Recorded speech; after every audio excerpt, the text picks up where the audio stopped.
What's going on, producers? In this video I'm going to hit you to 4 soulful smooth passing chords that sound incredibly advanced, but they're super easy to play. So first we're going to talk about how to find and use the chord, so it doesn't matter what key you're writing in, you're going to be able to use these passing chords. Then we're going to talk about chord number 1, which is the smoothest passing chord. Chord number 2 is going to be a little bit darker, but it's still a really smooth passing chord. Chord number 3 has more of a jazzy vibe to it, and chord number 4 has a dark and jazzy vibe to it. And we're also going to talk about how we can use these chords together so we can have, kind of 2 passing chords in one. If you're new to this channel, welcome. My name is BruceBeats. I specialize in helping producers really master the art of harmony so they can get those soulful sounds, those smooth sounds on the piano, specifically for their music productions. So if you like concepts like this and you want to step your game up in a way more intuitive way without having to get bogged down in the traditional music theory route, hit the like button on this video and subscribe to this channel for more content just like this. So the chord itself that we're actually going to base all the rest of the chords off is a sus chord, and sus is short for suspended. The reason it's called suspended is because it kind of gives you this hanging feeling that you can then resolve so it doesn't feel like you're hanging anymore. So it gives you this really nice, smooth way of getting to the resolution. This is why it's a nice passing chord. Now with this suspended sound, we can actually dress this up in a really cool way. Specifically play it as a dominant 13 sus chord. The point of this video is not to necessarily dive deep into all the intricacies, because I'm going to give you a really easy way to actually pull this chord off, even if you don't know what dominant 13 sus means. So a really easy way to play this chord is actually to find that G, right? And we take this G and we go down a whole step, okay, which is basically just 2 half steps. So if I find that root note, G, go down a whole step, and from this F, I'll play an F major 7. When I put that over G, you see it goes right there to G13 sus. And this chord just sounds so rich and smooth and beautiful.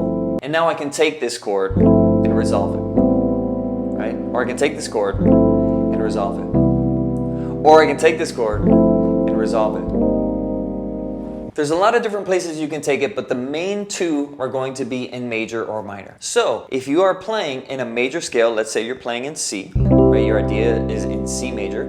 All you're going to do is find the 5th note, 1, 2, 3, 4, 5, and then from there, you play your dominant 13 sus chord. So we can do this in any other key. So let's say I'm playing in D major. Okay, here's my D major scale.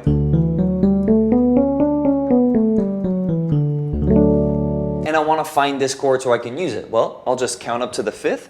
1, 2, 3, 4, 5, A. So here I'm going to want to make that a 13 sus. And I'll just follow the same exact thing I did before. So I'll find this A. I'll go down a whole step. And then from this note, G, I'll make that major 7 chord.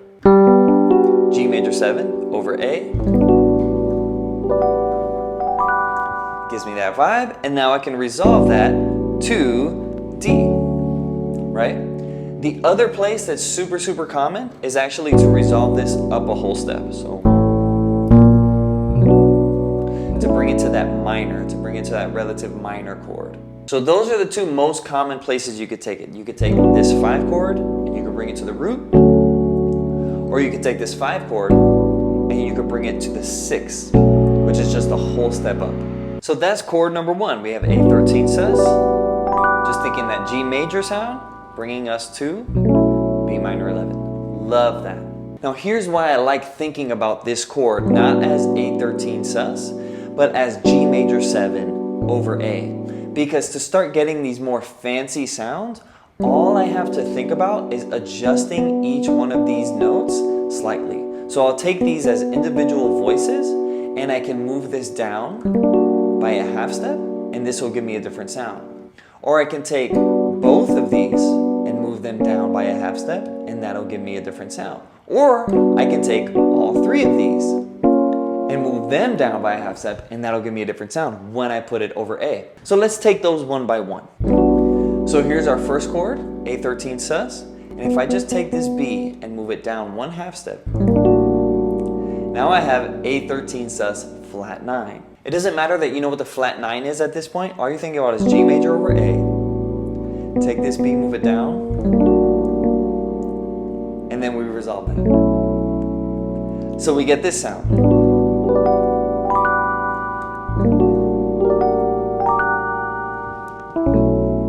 And as a matter of fact, that's the one that I did at the beginning of this video. And you notice how that gives us a little bit of a darker vibe. I would actually rather you think about that, the emotion that it gives you, rather than this chord symbol, because this means nothing. The emotion is really what means something. So if I want to have something that's like ultra smooth and buttery, then I'm going to have that. But if I want this ultra smooth and buttery, and then throw a little bit of darkness in there,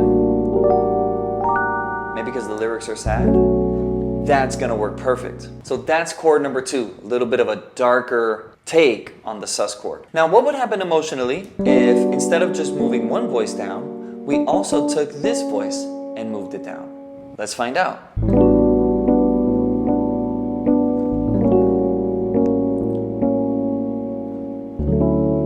Sounds a little bit more like jazz at that point.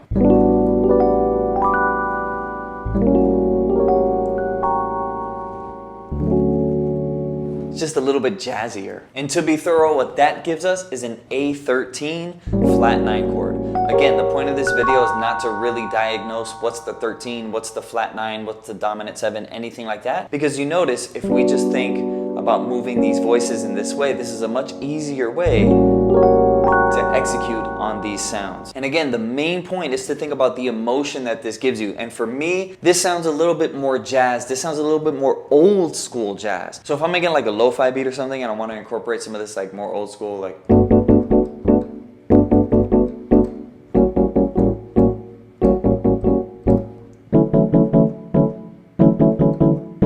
I don't know, just thinking of like that's a synth pad. So the last chord is a natural progression from here. We've already moved one voice down, then we moved 2 voices down, and now we're gonna move all 3 voices down. And so let's see what this gives us.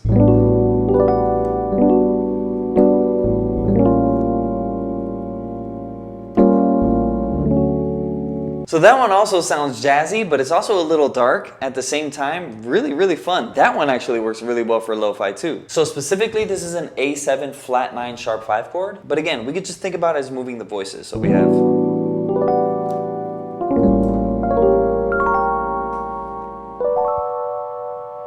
So how do we do this in another key? Well, when we think about these voicings and just moving them down by a half step, it makes it super, super easy. So if I think about that G13 sus that I had before, right? F major 7 over G. I can start with my G13 sus, then move this. And that gives me that. Or I can move both.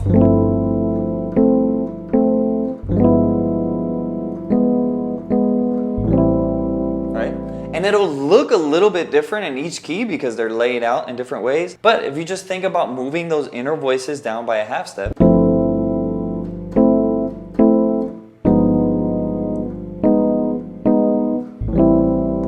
And again, I'm trying to play it in that way to really highlight what's going on with the visualizer. But we can obviously keep the pedal down and make it smooth.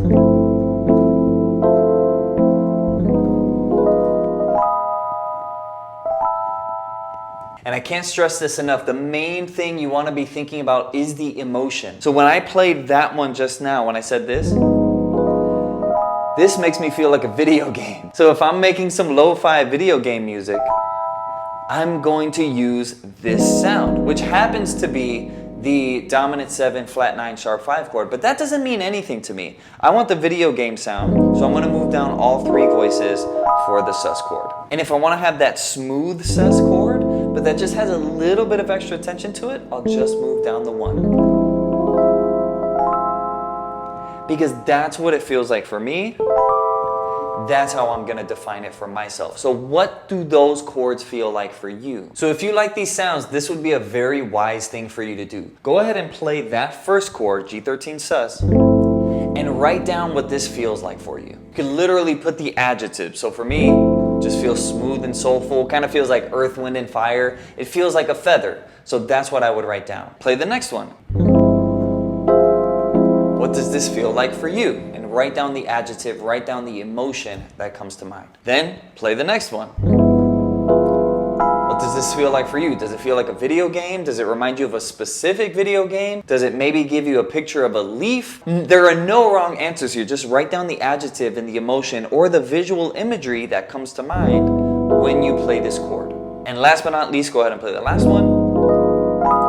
And write down, again, the adjective, the word, the emotion, the person, the memory that comes to mind when you do this. Because when we create, that's what we're using. We're not using all these chord symbols and all of these, theory concepts. What we're really thinking about is, man, that girl broke my heart in this way. What chord is gonna express that? Man, I feel so happy right now. What chord is gonna express that? Man, I kind of feel sad, but a little bit of angst, and I'm also mad at the same time. What chord is gonna express that? So when we can take these chords and we can put adjectives to them and emotions and feelings and imagery to them, that's when we're able to use them to express the actual emotion we want to express in our tracks without having to guess or without having to settle on ideas because we can't find the right chord for the job. So there you have it. 4 soulful, smooth passing chords for producers. Number 1. Number 2. Number 3. Number 4. And bring that to that resolve. I hope this video has been helpful for you. If you like content like this, hit that subscribe button below. And if you like learning in this more intuitive way, I have a link in the description for my free Grips Masterclass that teaches you how to think about music in shapes like these, rather than crazy chord symbols like these, so you can take the ideas in your head and really express the emotion you want to in a faster, easier, much more intuitive way. So click the link in the description for that free masterclass. You can watch it right now. Also, let me know in the comments of any other topics you would like me to discuss. Happy to make some videos on it for you. And if you have any questions about what we talked about here today, drop that in the comments too. I read every single comment and I try to reply to every single person. Thank you so much for spending your time with me on this video. I'll see you on the next one. This is Bruce Beats. Peace.